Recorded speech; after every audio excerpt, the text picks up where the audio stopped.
interesting thing, which I have yet to talk about in this area of Melchizedek, really is discussing the priesthood, the priestly functions, and the king functions, which we touched on last time, but just very briefly, and really just, as I said, an introduction.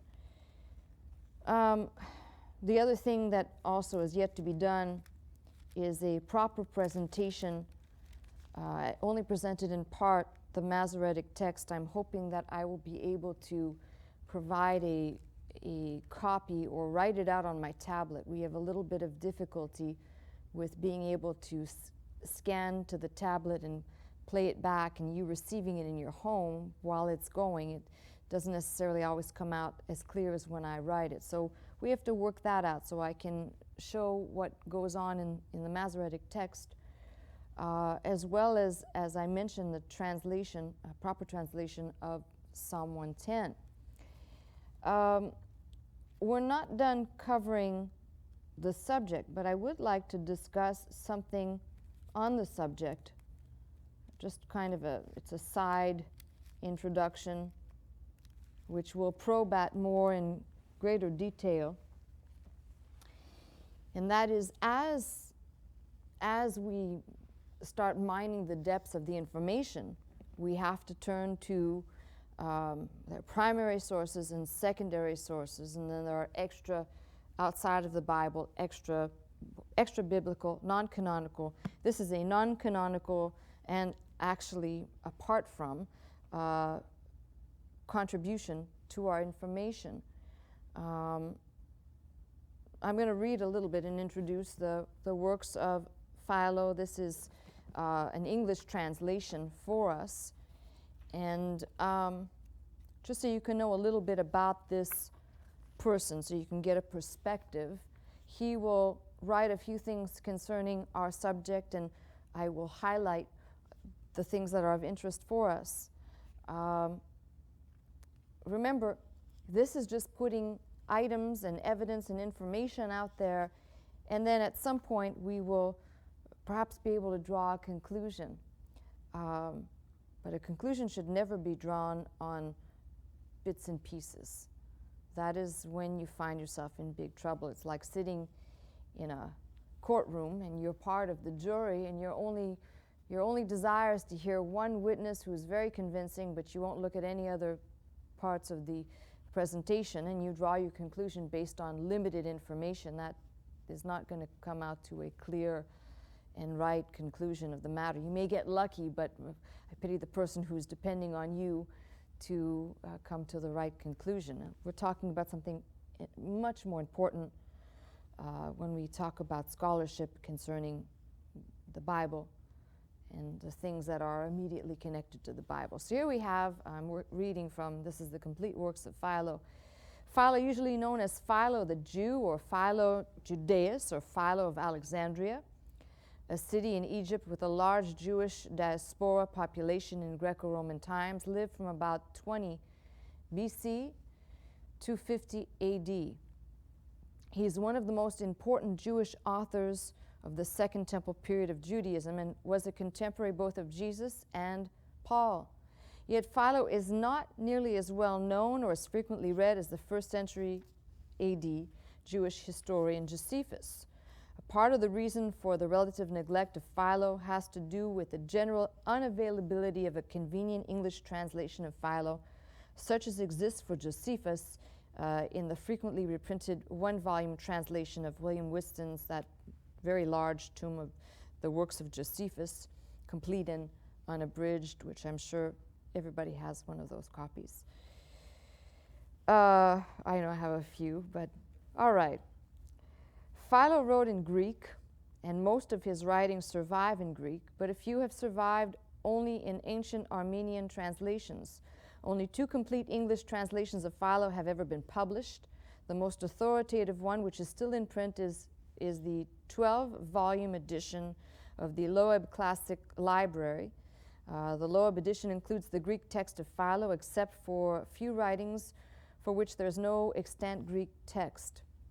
Just going to give you a very brief background on what I'm reading from to give you an idea.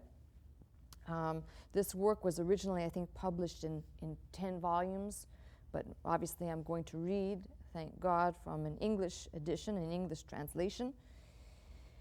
I believe this is Young's translation, and it says, the only other English translation of Philo was the work of Charles Duke Young, which appeared in 1854-55 in 4 volumes in Bonn's Ecclesiastical Library. It goes on to give the history of Mr. Young, which I'm not interested in at this time, not for this subject matter. Relatively little is known about Philo's life. He lived his entire life in Alexandria, Egypt, the location of the single largest Jewish community outside of Palestine in this period. The Jewish population of Alexandria was perhaps 1 million. Philo came from a prominent and wealthy family, was well educated, was a leader within the Alexandrian Jewish community. So far as known, Philo visited the temple in Jerusalem only one time in his life. He was involved in the crisis in his community related to the program initiated in 38 AD by the prefect Flaccus during the reign of the Roman Emperor Gaius Caligula. Philo was selected to head the Jewish delegation that went to Rome to see Gaius Caligula. The accounts of this event are found in 2 of his writings, which are actually in this book, detailed in this book. Some interesting facts about his family life. His brother Alexander held various offices for Rome in Egypt, used his money to plate the gates of the temple in Jerusalem with silver and gold, and to make a loan to Herod Agrippa I. That's kind of interesting. There's another interesting thing here. Alexander's 2 sons, Marcus and Tiberius Alexander, Philo's nephews, were also involved in Roman affairs. Marcus married Bernice, which is the daughter of Herod Agrippa. This is the same Bernice that's mentioned in Acts 25. So interesting connection here to this person and to the Bible. All right, so part of the reason why Philo's work sometimes gets neglected is people had a hard time determining. In many of his writings, there's even a section here that's on allegories. Many felt that his interpretations were too allegorical and therefore could not be taken as solid. But to do that is to kind of throw the baby out with the bathwater, because he does say many things that we'd have to ask, A, where did he obtain this information? Was this speculation? In a non-allegorical application, he highlights a passage out of Genesis, the very passage regarding Melchizedek, focusing on the fact that Abram paid tithes to Melchizedek. And he uses this in a section of his writing to make a strong argument of why tithing should be continued. Now imagine that's going on in the day that he was writing, and you can imagine how in our time people tend to approach the subject and they don't even take a glance at what we're looking at to really understand the things that were before the law, how important these are. They give us prototypes, they give us shadows, they give us an understanding of God's ways. These are not random happenings that were just by accident included until God finally decided, I know, a la Dershowitz, I know, I'll do it this way because I made lots of mistakes as I went. It's not like that. So what I'd like to do is I'd like to highlight a few. There are not too many. There are 3 or 4 passages that are of interest to us.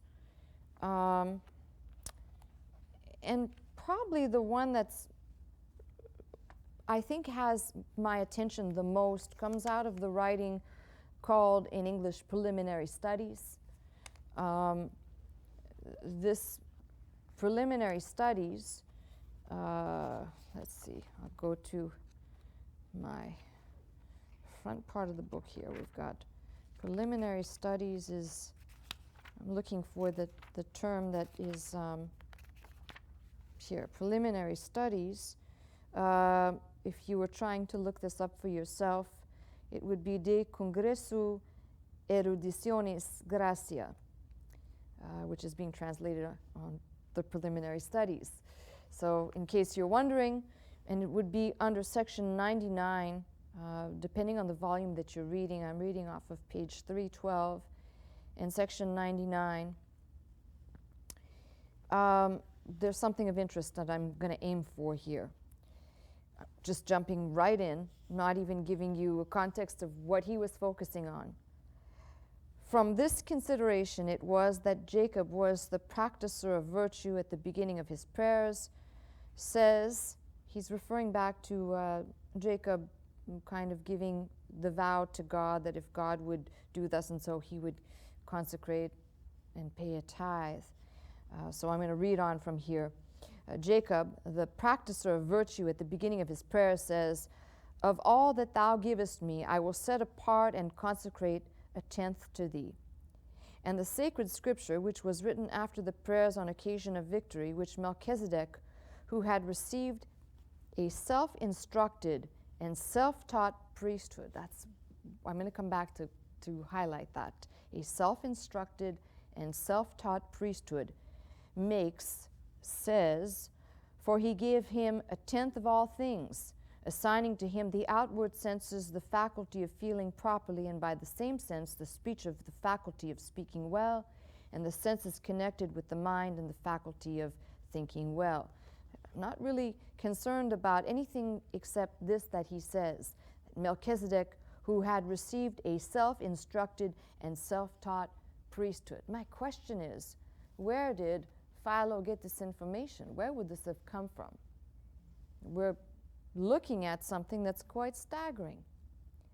Now, my mind races to many things when I read this. Remember, part of this is fact-finding, and some of it is speculation, conjecture, going to other places in Scripture. I think about when I read Paul and his defense of when he says, "Oh, no man taught me this," in his defense of his apostleship, pointing back to the fact that he had been taught by Christ. No man had taught him, but he had been taught by Christ. We could perhaps speculate that this is to mean Melchizedek, who had received a self-instructed and self-taught, although it's hard to imagine that he would include self if it was of God. So there's this big question mark. Where did this information come from? And quite fascinating that right in the middle of making an argument for the tithe, and which this section belongs to, he is making a point about Melchizedek, some point that we don't have any frame of reference for. Self-instructed and self-taught. So that's one out of Philo. The next thing comes out of the section called On Abraham. And this beginning at section 235. And perhaps what is important here are things that are added. We don't know where they came from. Where did he get this information? Now, I want you to keep in the back of your mind the time that he's writing, the time of his existence, 20 to 50 in that span. So perhaps he had access to things that no longer exist. We don't know. But this is what he writes regarding the subject. "And when the great high priest of the Most High God beheld him returning and coming back loaded with trophies and in safety himself, with all his own force uninjured, for he had not lost one single man of all those who went out with him." Now we know in the scriptures it says that Abram went out with 318 men. There's not too much else to embellish on it, but there's these small interesting facts that are being put out here. Where did he get this information from? I know, me ask too many questions. Marveling at the greatness of the exploit, and as was very natural, considering that he had never met with this success, but through the favor of divine wisdom and alliance, He raised his hands to heaven and honored him with prayers in his behalf and offered up sacrifices of thanksgiving for his victory. Now, what is interesting is as I was reading this, is something leaped out at me. But through favor of divine wisdom and alliance. And I know in that passage, the place where Abram is camped out is Hebron. And that is the place of alliance. It's kind of funny when you see words and then you connect them with something. I was reading this and I said, place of alliance. So, well, that's Hebron. I don't know if that's an accident. Is this here comes a made-up word. Is this an allegorification?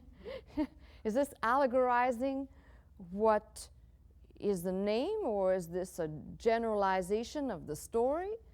But it's somewhat interesting. Wisdom and alliance. He raised his hands to heaven, honored him with prayers in his behalf, offered up sacrifices of thanksgiving for his victory, and splendidly feasted all those who had a share in the expedition, rejoicing and sympathizing with him as if the success had been his own, and in reality it did greatly concern him. For as the proverb says, all that befalls from friends we common call. And much more are all the instances of good fortune come to those whose main object is to please God. It's somewhat interesting here. And he goes on to talk about the rest of these 4 and 5 kings, and there's a lot of information. I put this out there because, again, it's something to consider. Did Philo have access to information, to manuscripts, to chronicles, to early commentaries that we do not have? So what's the bullet points taken out of this? Abram lost no men. He lifts his hands in prayer, which we have the prayer of Melchizedek, blessing. These are the things that you kind of have to now say, can I give credence to this? Because we have Melchizedek blessing Abram and then blessing God, and then there's that verse 22 where it says, and Abram said to the king of Sodom, I have lifted up my hands unto the Lord, the Most High God, possessor of heaven and earth. So perhaps there's some missing part of this that Philo had that we don't. Because I remember I was saying that if we follow the scholars that say that verses 18, 19, and 20 are an additional gloss that weren't in the original, we're hard-pressed to ask, well, what would we do with verse 22 of Genesis 14? What would we do with it? Because it would be out of place. I do not believe these are words added, but I believe they are in their proper place. So possibly could Philo have had access to information, including this elaborating on prayers offered?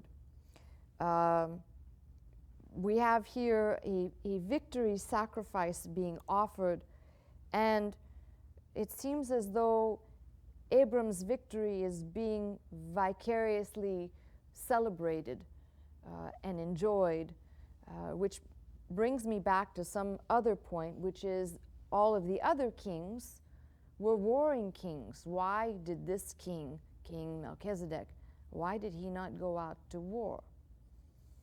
So I introduce these questions because as we start amassing information, we might find that the answer is right under our nose and we can't even see it.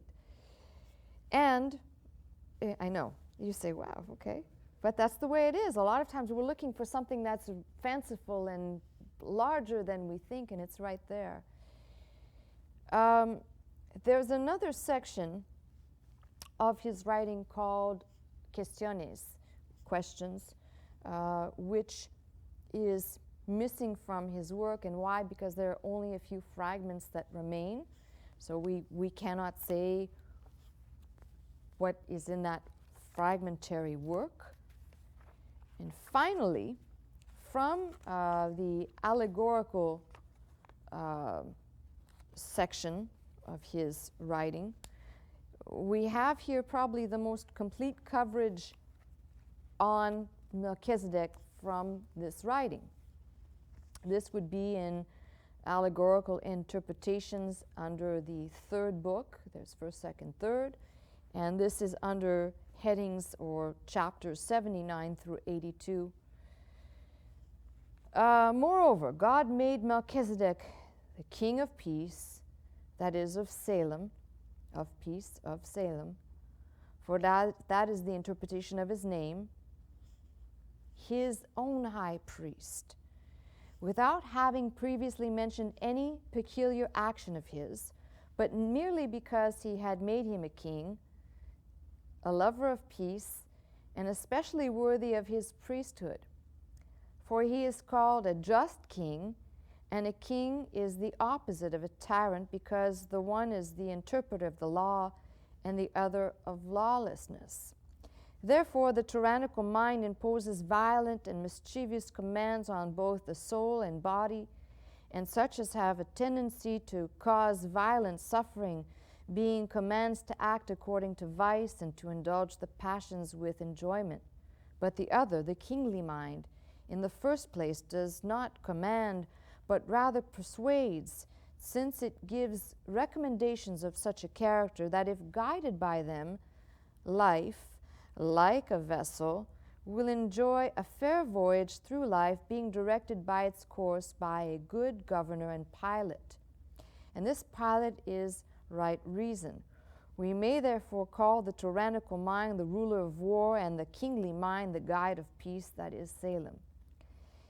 And this kingly mind shall bring forth food full of cheerfulness and joy. For he brought forth bread and wine, which the Ammonites and the Moabites were not willing to give to the beholder, that is, Israel. By reason of such unwillingness, they are shut out from the companionship in the assembly of God. For the Ammonite being they who are sprung from the outward sense of the mother, and the Moabites, who originate in the mind of the father, are two different dispositions, which look upon the mind and the outward sense as the efficient causes of all existing things, but take no notice of God. Therefore, they shall not come, says Moses, into the assembly of God, because they did not come to meet you with bread and water when you came out of Egypt. This is that out of the passions.